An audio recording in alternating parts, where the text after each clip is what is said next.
चलिए, पिछले भाग में ध्यान से सुनिएगा, बहुत ही महत्वपूर्ण चीज है, क्योंकि ये चीज अगर यहाँ समझ लेंगे तो अगली कक्षाओं में बिल्कुल आपको आसान हो जाएगा। ऊतक के बारे में, पादप ऊतक के संदर्भ में कल बताया गया था कि पादप ऊतक जो होते हैं वो कितने प्रकार के होते हैं? दो प्रकार के। 2 प्रकार के। कौन कौन से? जंतु कोश। पादप ऊतक सोच समझ के 2 प्रकार के। पहला बताया गया था प्रविभाजी ऊतक, इसी का नाम है, इसी का दूसरा नाम है विभज्योतकी। क्या नाम दिया गया था? इसी का नाम था विभज्योतकी। दूसरा क्या बताया था? अस्थायी ऊतक। ठीक है, कल इसके बारे में बताया गया था प्रविभाजी ऊतक। ऊतक समझ रहे हैं, कोशिकाओं का ऐसा समूह जो उद्भव, रचना और कार्य में समान होते हैं, ऐसे कोशिकाओं के समूह को ऊतक कहते हैं। ऊतक का आशय होता है बहुत सारी कोशिकाएं आपस में एक साथ आ जाती हैं और एक जैसी होती हैं और एक ही तरह का काम भी करती हैं।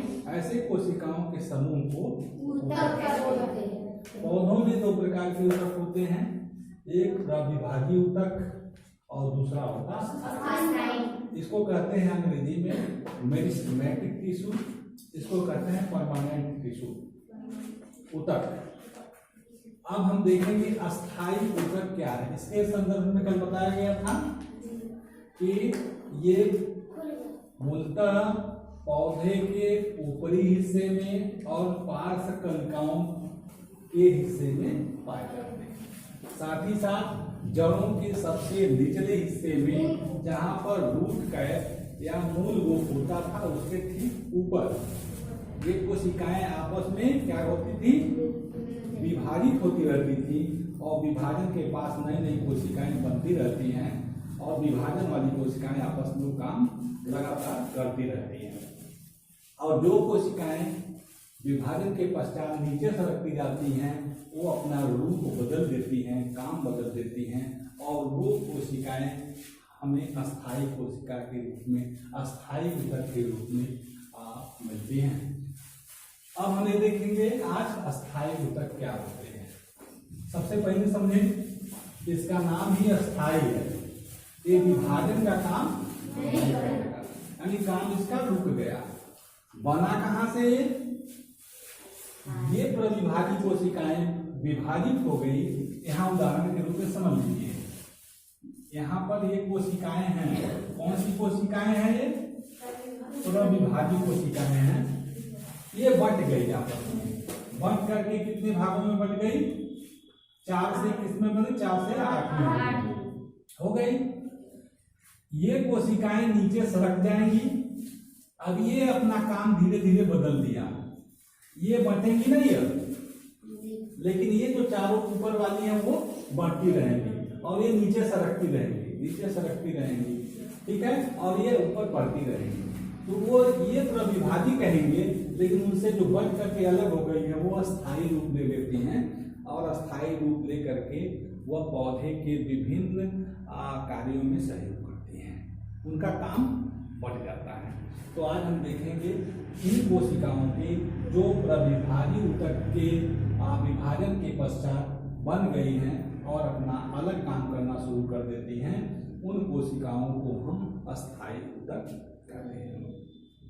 अब अस्थायी ऊतक यहां देखें, फिर हम यहां लिखते हैं अस्थायी ऊतक।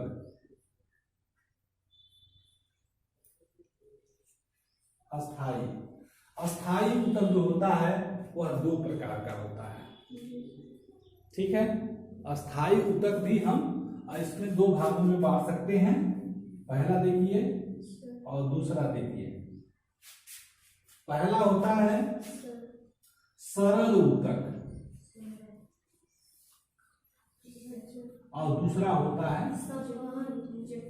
जटिल ऊतक।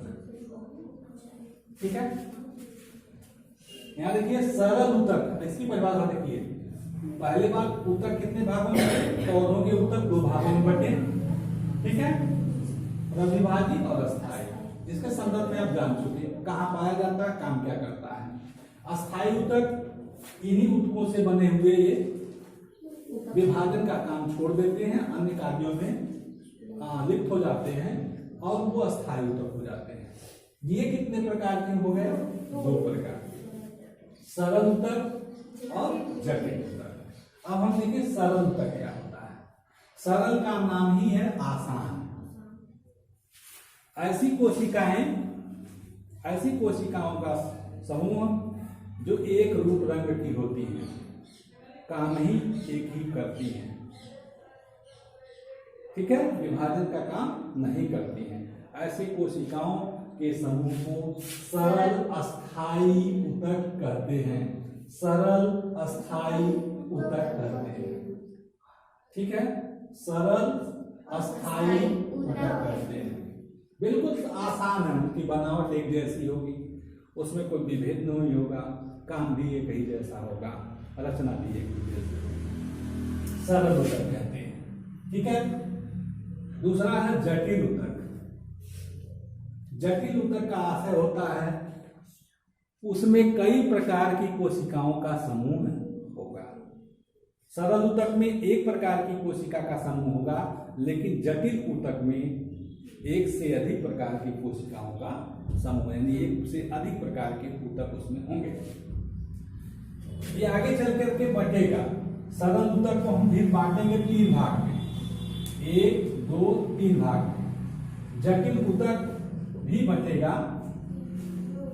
ठीक है, बटेगा तो हम देखते हैं सरल ऊतक। सरल ऊतक कौन कौन से हैं, नाम जान लीजिए आप इसको। ये 3 प्रकार के होते हैं सरल ऊतक। यहाँ देख सकते हैं सरल ऊतक 3 भागों में बटेंगे। नंबर 1 ये सरल ऊतक है। पहले मृदूतक, मृदूतक पहला। दूसरा हिस्सा होगा इसका, ठीक है, दूसरा हिस्सा होगा स्थूल कोण, स्थूल कोण, स्थूल कोण ऊतक। और तीसरा इसका हिस्सा हो जाएगा दृढ़ ऊतक, दृढ़ ऊतक।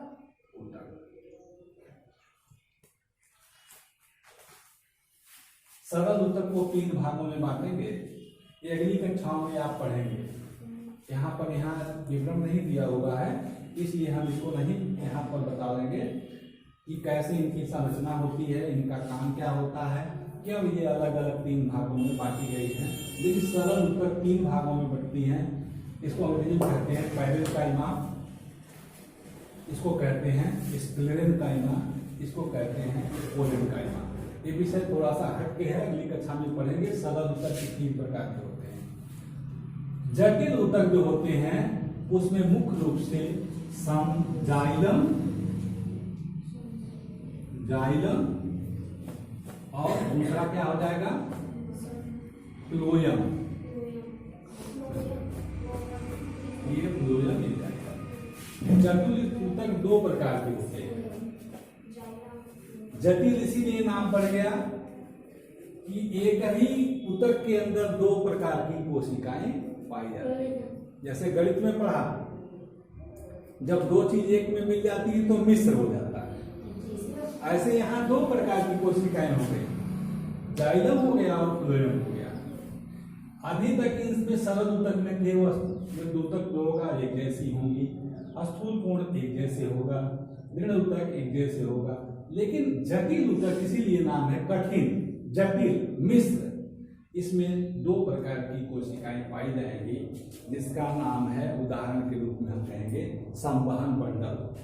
क्या नाम है? संवहन बंडल।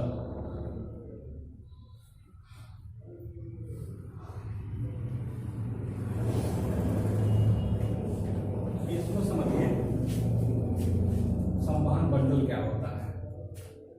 पौधे पौधे के अंदर, ये पौधे का काटा गया हिस्सा है, पौधा होता है, ये पौधा है आपका, ये पौधे को ऐसे काट दें, ऐसे पतला पतला पतला पतला, इसके अंदर जब हम देखेंगे सूक्ष्मदर्शी से इस प्रकार की रचनाएं दिखाई देंगी, इसके अंदर ऐसे ऐसे रचना ऐसे घेरे में दिखाई देंगी। ये जो संरचना आपको दिख रही है, इसी का यहाँ बड़ा चित्र है, इसी को कहते हैं संवहन मंडल या जटिल ऊतक। बहुत सारी कोशिकाएं यहाँ भी हैं, बहुत सारी कोशिकाएं यहाँ पर दिख रही हैं आपको, लेकिन ये कोशिकाएं अलग रूप में हैं, अलग रंग में हैं और इनका काम भी अलग अलग होगा, लेकिन वह एक ही जगह पर है, इसलिए इनका नाम दिया गया जटिल ऊतक। समूह है, एक ही जगह है, लेकिन इनका रूप, रंग, आकार अलग है, काम भी अलग है, इसलिए इनका नाम जटिल ऊतक दिया गया। अब देखिए, संवहन मंडल का आशय होता है, उदाहरण है जटिल ऊतक का उदाहरण संवहन मंडल है। संवहन मंडल का आशय होता है ऐसी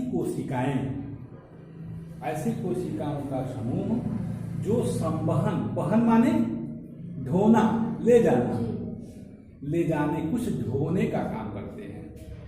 ऐसी कोशिकाएं हैं जिसके जो मदद करते हैं, क्या चीज, ले जाने का काम। अब क्या ले जाते हैं, क्या ढोते हैं, इसको समझना है।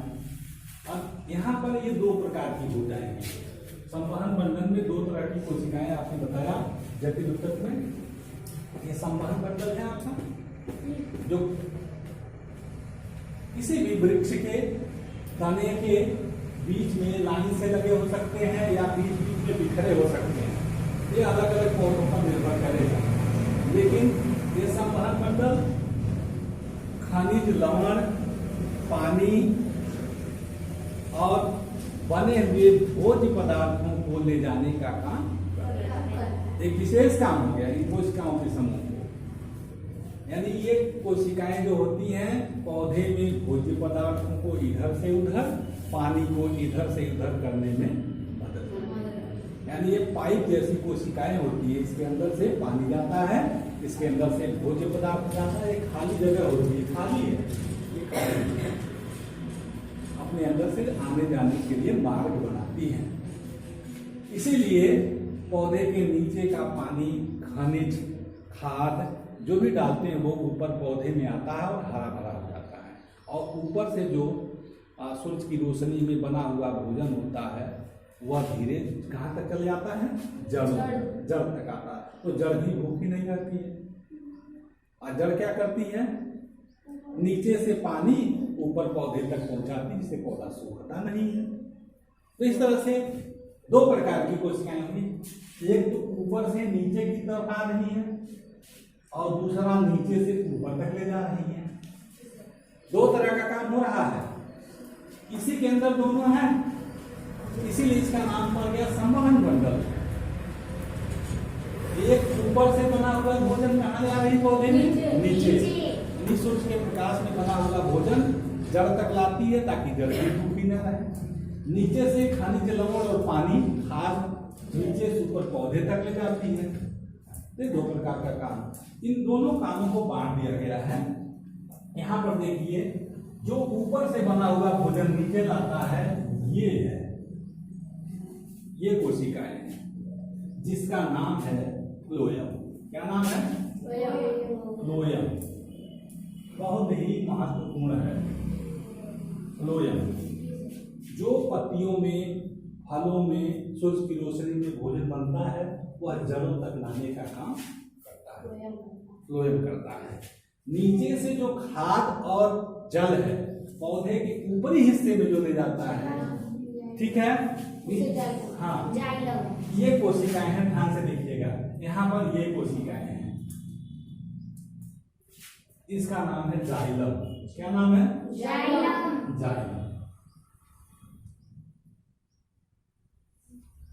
तो एक ही पौधे के अंदर देखिए एक बंडल है, इस बंडल में दोनों प्रकार की कोशिकाएं हैं और दो काम कर रही हैं, एक ऊपर का भोजन नीचे और दूसरा नीचे का जल और खनिज पदार्थ ऊपर।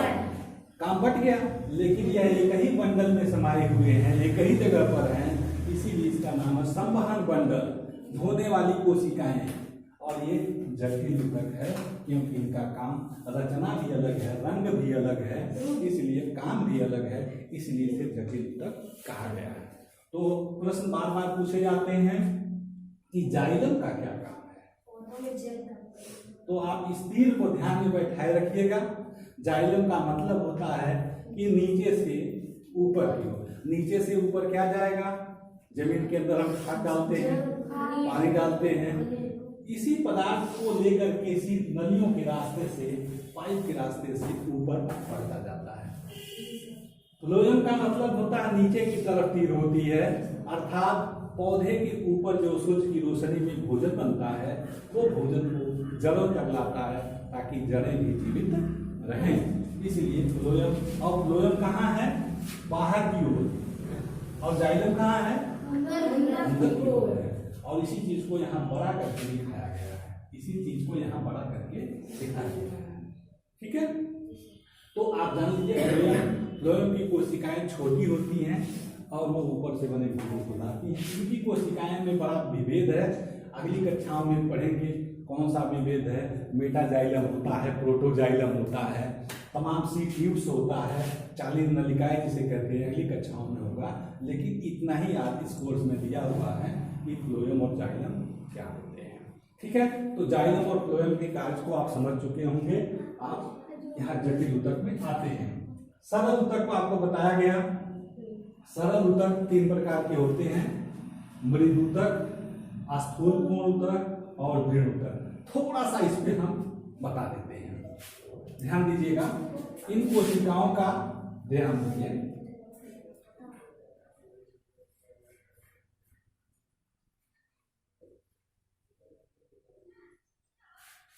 ये कोशिकाएं जो हैं मृदुतक की हैं।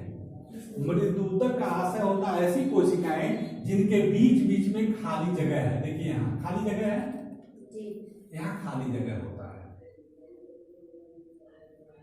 यहाँ खाली जगह है। ऐसी कोशिकाओं का समूह जिनके बीच में कोनों कोनों पर पूरा थोड़ा खाली जगह होता है, ऐसी कोशिकाएं मृदुतक होती हैं। और मृदुतक कोशिकाएं थोड़ी हल्की सी मुलायम होती हैं, ठीक है।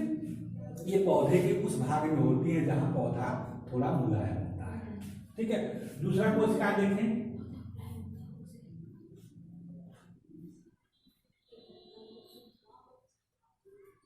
ठीक है। दूसरी कोशिकाएं जो होती है वो इनके कोनों में जगह बिल्कुल क्या हो जाता है, कम हो जाता है, जगह बिल्कुल कम हो जाता है।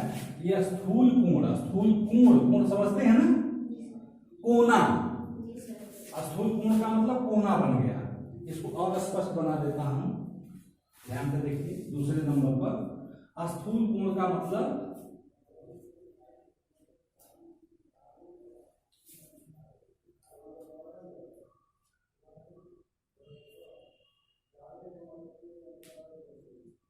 फिर यहां से अगली कोशिका देखिए, स्थूल कोण ऊतक हो गया है। इनके बीच में जगह बिल्कुल कम होती है, इनके कोनों पर जगह कम होती है। अगला कोशिका दृढ़ ऊतक। दृढ़ माने काफी मजबूत।